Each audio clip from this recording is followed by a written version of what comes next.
ভারতের আসাম রাজ্য সরকার নতুন নির্দেশনা অনুযায়ী রাজ্য জুড়ে হোটেল ও রেস্টুরেন্ট এবং যে কোনো পাবলিক প্লেসে গরুর মাংস পরিবেশন নিষিদ্ধ করে। বুধবার ৪ ডিসেম্বর আসামের মুখ্যমন্ত্রী হেমন্ত বিশ্ব শর্মার সভাপতিতে মন্ত্রিসভায় এ সিদ্ধান্ত গৃহীত করা হয়। ভারতীয় সংবাদ মাধ্যম এনডিটিভি জানায়, বিদ্যমান আইন সংশোধন করে এ নিষেধাজ্ঞা আরোপ করা হয়।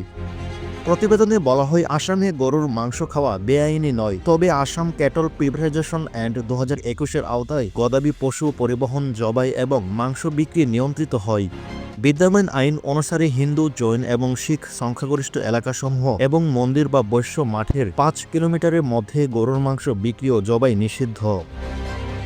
মুখ্যমন্ত্রী শর্মা বলেন, পূর্বে ৫ কিলোমিটার ব্যাসার্ধের মধ্যে এই নিষেধাজ্ঞা সীমাবদ্ধ ছিল, তবে এবার এই নিষেধাজ্ঞা পুরো রাজ্য জুড়ে কার্যকর করার সিদ্ধান্ত নেওয়া হয়। তিনি আরও বলেন, নতুন সিদ্ধান্ত অনুযায়ী রাজ্যের কোনো হোটেল বা রেস্টুরেন্টে গরুর মাংস পরিবেশন করা যাবে না, এমনকি এটি কোনো অনুষ্ঠানে কিংবা পাবলিক প্লেসেও পরিবেশিত হবে না। আসাম মন্ত্রিসভায় গরুর মাংস নিষিদ্ধ সংক্রান্ত বিল পাশের মাধ্যমে এই সিদ্ধান্ত বাস্তবায়ন করা হচ্ছে। এদিকে রাজ্য সরকারের মতে এটি জনগণের ধর্মীয় অনুভূতিকে সম্মান জানিয়ে সামাজিক ও শান্তি রক্ষার প্রয়াস। তবে সিদ্ধান্তটি নিয়ে বিভিন্ন মহলে মিশ্র প্রতিক্রিয়াও দেখা যায়। আসামেরই নতুন পদক্ষেপ ভারতের অন্যান্য রাজ্যগুলোর জন্য দৃষ্টান্ত স্থাপন করতে পারবে বলে ধারণা করা হয়। এটি ধর্মীয় সংবেদনশীলতার পাশাপাশি আইনশৃঙ্খলা বজায় রাখার উদ্দেশ্যে গৃহীত একটি গুরুত্বপূর্ণ পদক্ষেপ বলে মনে করে বিশ্লেষকরা।